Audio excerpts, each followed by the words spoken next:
शहबाज हुकूमत की इब्तदाई 8 माह में कर्जों में इजाफे की तफसीलात सामने आ गईं। मार्च से अक्टूबर के दौरान वफाकी हुकूमत का कर्जा 4,304 अरब रुपए बढ़ा है। मजीद जानते हैं डॉन न्यूज के नुमाइंदे ताहिर शिरानी से। ताहिर, इस कर्ज की तफसीलात से आगाह कीजिएगा।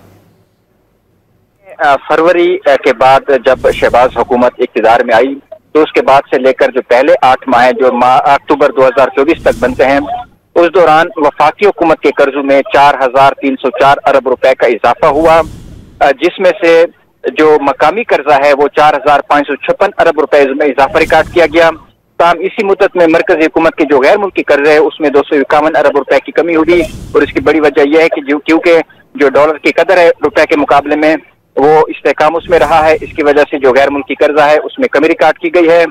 स्टेट बैंक की जो दस्तावेज है उसके मुताबिक अक्टूबर 2024 तक वफाकी हुकूमत का मकामी कर्जा 47,231 अरब रुपए था और गैर मुल्की कर्जा 21,884 अरब रुपए था, जबकि फरवरी 2024 तक जब निगरान हुकूमत खत्म हो रही थी तो उस वक्त तक वफाकी हुकूमत का मकामी कर्जा 42,675 अरब रुपए और जो गैर मुल्की कर्जा था उस फरवरी 2024 तक वो 22,124 अरब रुपए था।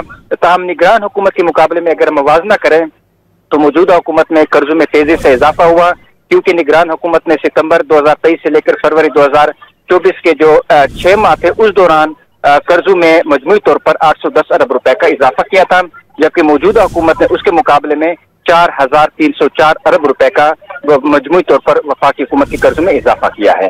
जी, बहुत शुक्रिया ताहिर।